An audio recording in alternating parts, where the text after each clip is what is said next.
Client transfers unconscious emotions or reactions, such as conflicts with parents, onto the therapist. Check this out. You need to know transference. Transference is very deep. That's why Counselor Kobe, Clinician Kobe, needs to be under supervision and under counseling therapy while I'm counseling and giving others therapy. Why? Because if I'm counseling someone and I'm not attending to their needs, but I'm, in essence, living my life through them, or distracted by what they're saying and applying it to myself, we've got a problem. Make sense? Yeah. Okay. So check this out. Transference is simply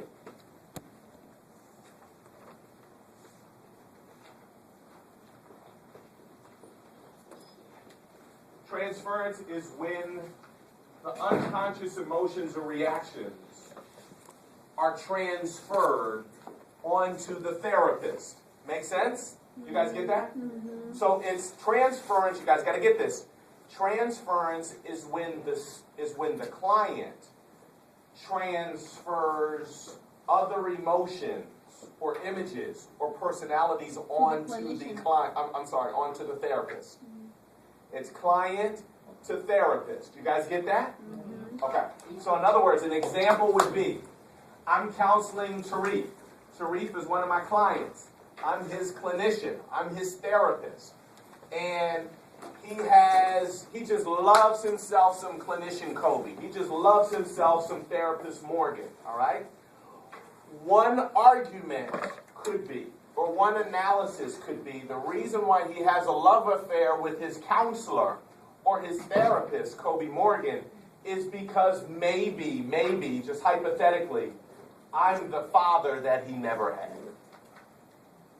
So it would be positive transference in that sense. Make sense? Sorry.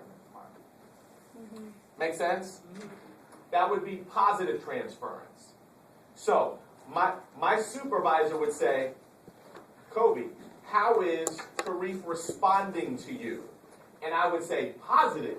He comes every week. He engages. He doesn't resist. He doesn't act out. He's not upset with me. He likes me. He enjoys the therapeutic process. We have a good relationship. We have a healthy dynamic. He flows with me. He trusts me. He shares with me. He's open with me.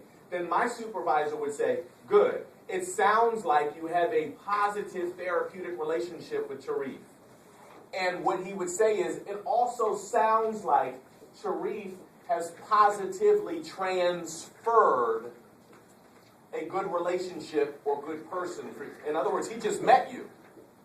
But the psychodynamic or psychoanalytical approach would say, you probably remind Tarif of something he's always wanted or once had. Make sense, class? That's positive transference. Watch this. Let's say, on a different scenario, my client Chantel. And she gives me just the most difficult time in the therapy session. So Chantel, how you doing? Anyway. How was your week? Whatever. She's resistant. She's struggling with me. She's having a difficult time opening up. She's not open. She doesn't feel comfortable. She doesn't feel safe. She's just fighting me in the therapeutic session. We would say that there's resistance. And the resistance would possibly be, negative transference. And maybe I remind her of a brother, a father, an uncle, a boyfriend. There would be negative transference. You all get that?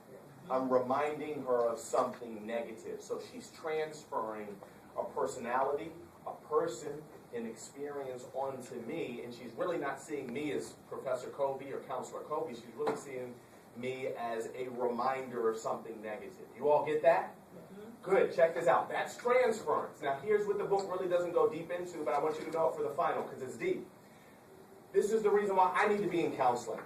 Because if I'm counseling Daphne, and Daphne's talking to me about some of her issues that she's dealing with. And let's say she talks about the fact that,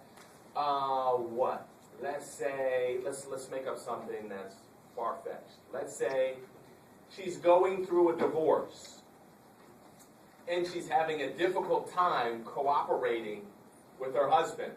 Watch. And let's say counselor therapist Kobe just went through a heartache of a divorce. Now she's talking about her emotions and how she's feeling as she goes through her divorce. Watch this, but I'm not hearing her. Because I'm thinking about my divorce. And so all of the things that she's bringing up in the therapeutic session are not falling on the ears of a therapist. They're falling on Kobe's ears. And I'm not even really paying attention to her, even though I'm present with her. You guys get that? Yeah. That's counter-transference. Counter-transference is when the clinician's issues are brought up in the counseling session, and he can't really attend to his clients because what his clients are talking about are reminding him of him or her. Deep stuff. Deep stuff. Deep stuff. So, if I was in a counseling session with Daphne, my supervisor would say, Kobe, are you having any counter-transference issues with Daphne? The transference issues are client-centered. The counter-transference issues are clinician or therapist or counselor-centered. Make sense?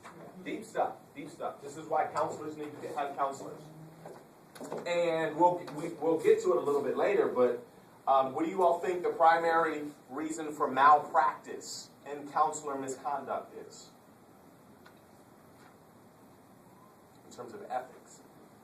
The therapist crosses the line. Yes, boundary issues. Boundary issues. I'm counseling Constance, and Constance has come into my office for 6 months, and she's tired and frustrated and irritated and aggravated about her trifling man, and I'm giving her wonderful advice and guidance and instruction. And now she's looking at yours truly. She's looking at Counselor Kobe, and she's saying, you know what, I maybe got the wrong man. And then after the session, she says, well, Counselor, why don't we go do Starbucks?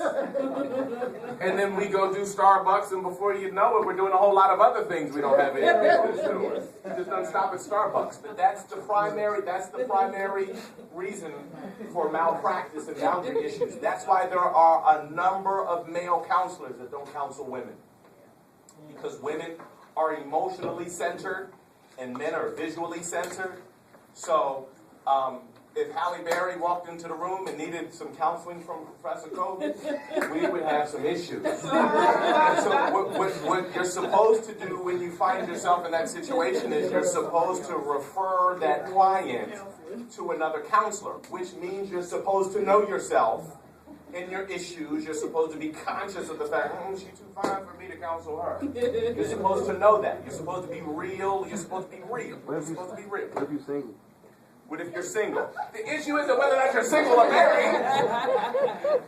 Look, you're going to get a lawsuit. Look, you're going to get a lawsuit. It's like, well, that may be a wonderful opportunity for you to holler. You're not supposed to become a therapist to holler at your clients, even if you are single. Lord God.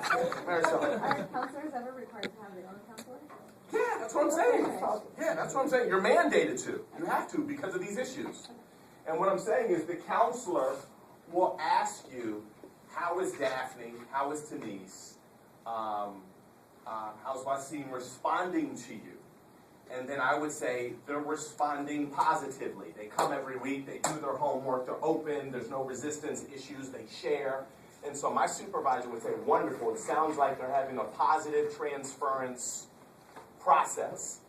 If they don't show up, they don't do their homework, they're combative, they don't answer questions, so on and so forth, and they're just wrestling with me and fighting with me, my counselor or my supervisor would say, Kobe, it sounds like Maricela has a negative transference.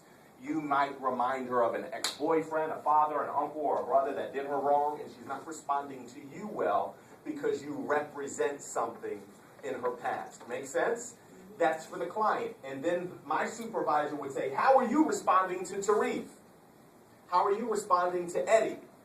What did you and Eddie talk about? Oh, Eddie told you that he and his girlfriend went out last week and had an abortion. How did you manage that? Because I know in your past you had some issues with that. Were you counseling him, or were you thinking about yourself for 90 minutes? Were you feeling guilty and shameful because of some stuff that he brought up that reminded you of you, or were you able to attend to his needs? You guys get it? Make sense? Yes. Cool. All right. Behavior therapy.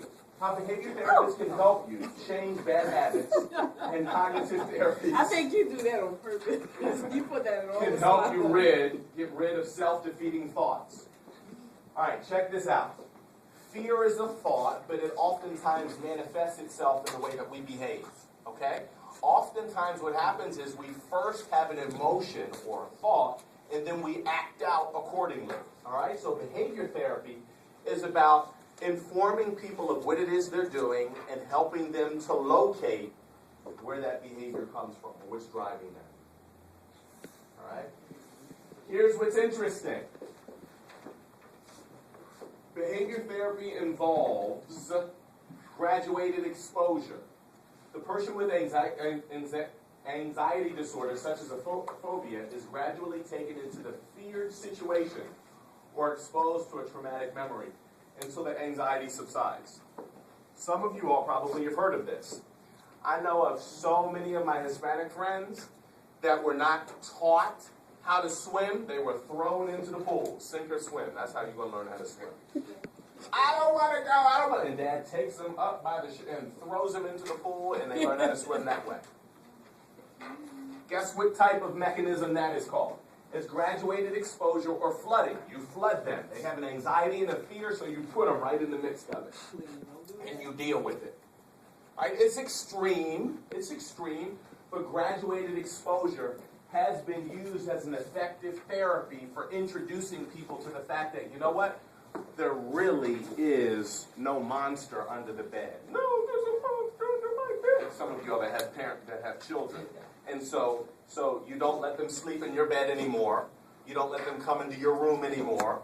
You go into their room and you sit down with them and you look under the bed. No, I don't want to look. I don't want to look. And you gradually expose them to the fact that there's no dinosaur under their bed. All right? That may take a week. That may take 2 weeks. That may take 3 weeks. It may take a lot of screaming and hollering, but it's called graduated exposure.